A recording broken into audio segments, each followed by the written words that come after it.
Ito, bago natin gagawin yung ating Coco dough, iluluto muna natin yung ating filling. Yung coconut filling natin.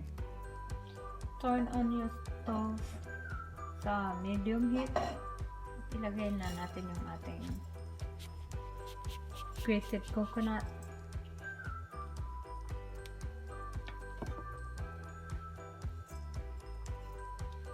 Pagkalagay ng grated coconut, add in natin yung ating milk.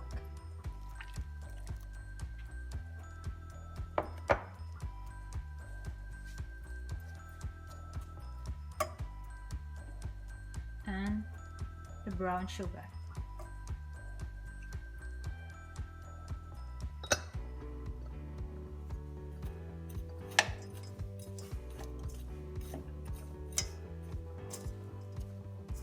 And for the exact measurement of our ingredients, please check the description below.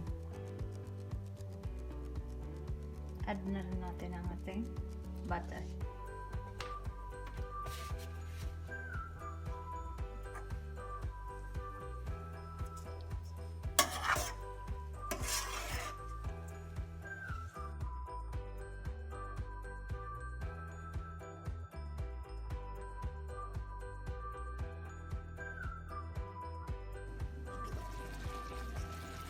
Kailangan natin siyang i-mix habang sinisimmer kasi nagiging tutong yung lalim, natutunog sa bottom niya. Simmer pa natin ng mga 2 minutes at luto na yung ating filling.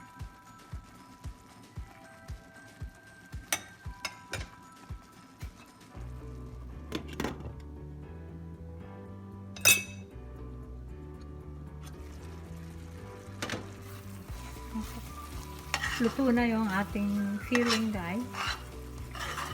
So, i-ano na lang natin to, ilagay sa malinis na bowl para mag-cool down siya. At gagawin na natin yung ating dough.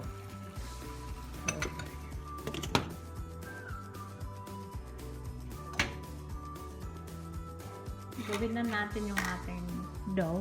First, paalsahin muna natin yung ating active yeast. So, we have here a warm water. Lagay lang natin siya sa bowl at add in the yeast. Active yeast.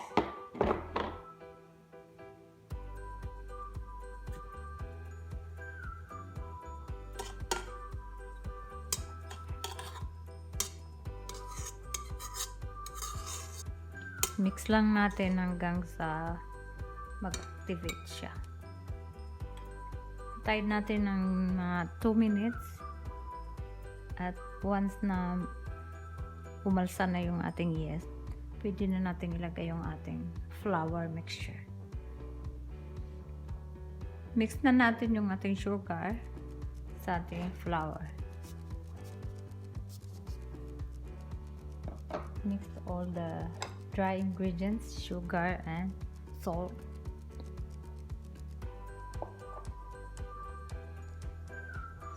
I-mix lang natin siya.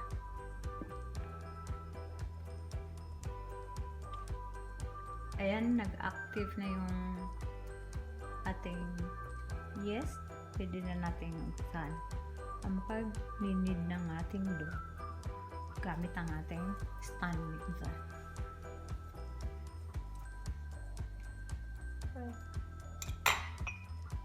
Add in our milk at ang ating melted butter.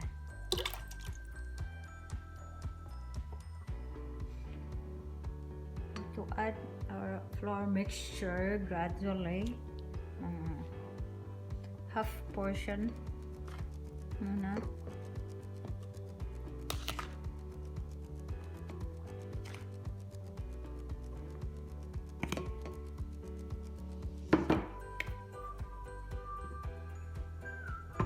On natin yung ating mixer. Sa speed of 1 mo siya.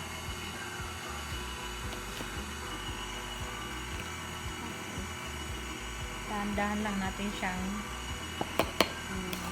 lagay yung natira pa nating flour hanggang sa maubos natin.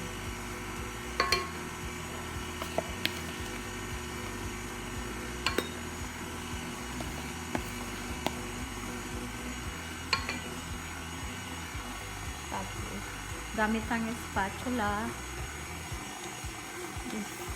scrape lang natin yung gilid.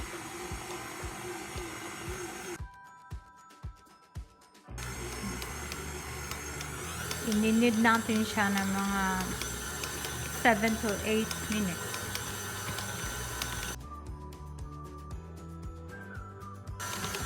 Okay.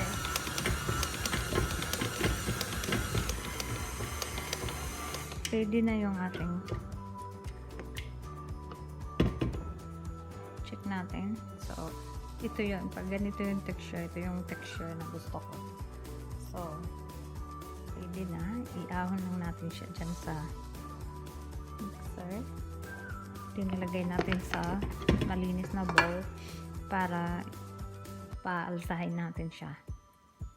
At kung bago lang kayo sa aking channel, please subscribe, like, at huwag kalimutang pindutin ang notification bell para lagi kayong updated sa aking mga videos. Meron ako dito malinis na bowl. Lagyan ko ng mantika. Diyan natin siya isalin.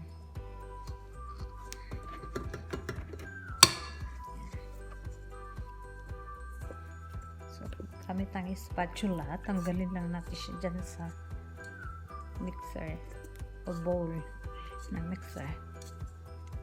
Ilagay natin siya dito.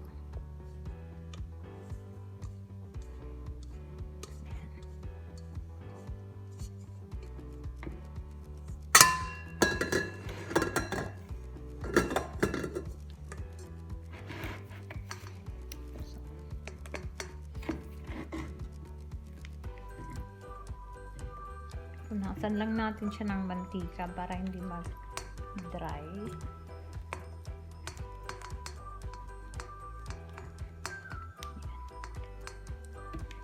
Takpan lang natin ng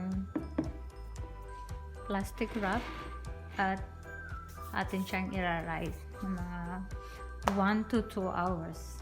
Takpan lang natin siya. Tapos ilalagay natin siya sa warm place. Ang pinaka-paborito kong pag-alsa ng aking dough ay sa loob ng oven. Pero gagawa pa ako ng another mixture, same mixture, kasi marami yung i-bake natin na pan de coco. So gagawa pa ako ng 2 more mixture. So same process. Ito na yung ating dough. Nag 2 times na siya. Tumubo na siya ng sobra. So, ipipinch lang natin siya para lalabas yung air.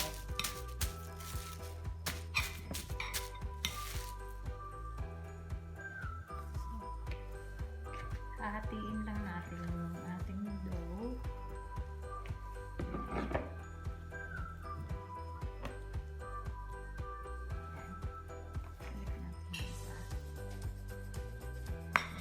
Ito yung ating coconut filling. So,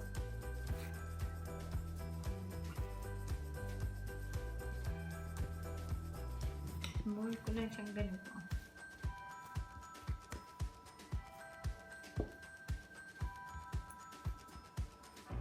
Para matanggal yung hangin.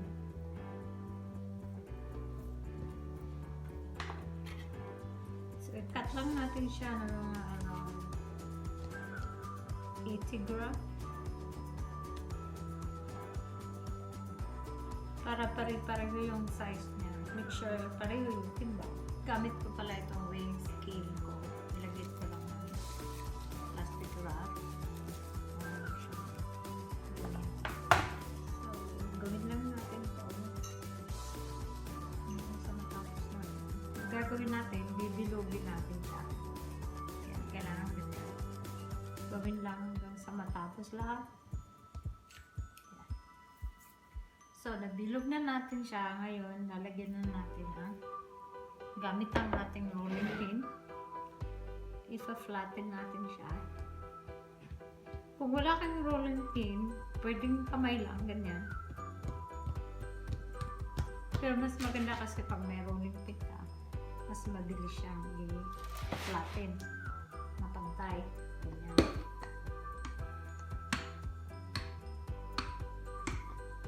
Flatten lang natin.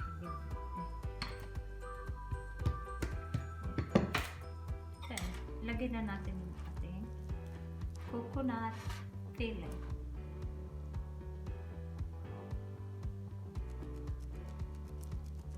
I-close lang natin yung ating bowl. Ganyan. Ganyan. Ganito yung pag-close ko. Tapos, itupin mo siyang ganito. Yan. Tapos, i-close mo dito ng dalawang edge. So, itupin mo ganyan. So, isara mo na siyang ganyan. Kasi pag hindi mo na isara na maayos yan, lalabas yung katas ng filling na. So, bilugin mo lang siya. Yan. Kasi lalagay din sa ating baking pan. Pagkalagay sa baking pan, i-flatten mo siya ng konti.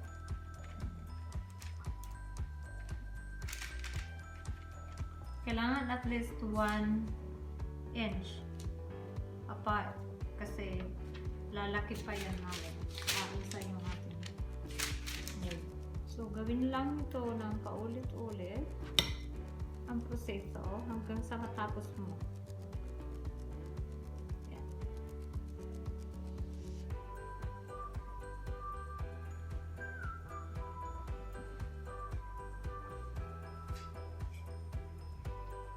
Make sure na naka-close talaga siya ganyan.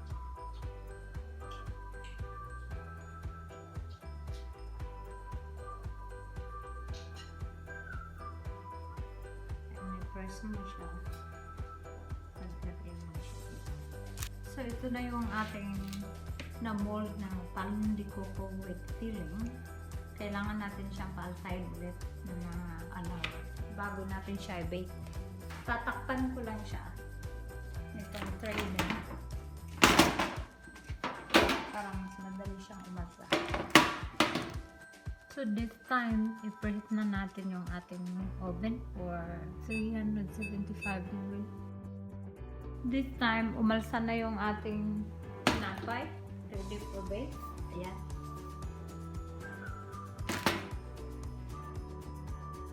Bubutasan lang natin siya bawat isa ng 5 butas gamit ang toothpick. Papahida na natin siya ng egg wash. Pahida na natin ang egg wash, yung sorties, outer sorties na. Gawin lang natin sa lahat ng ating mold. Tapos na natin lagyan lahat ng egg wash. So, ready for bake na siya. So, i-bake natin ng 15 minutes.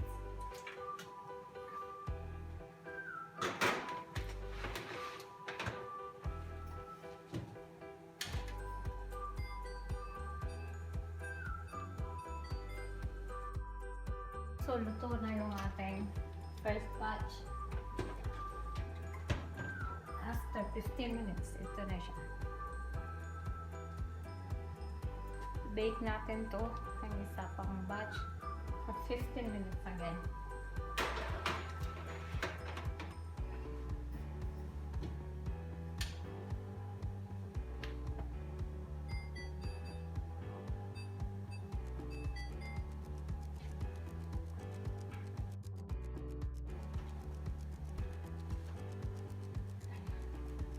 Luto na yung ating second batch. Ayan na siya.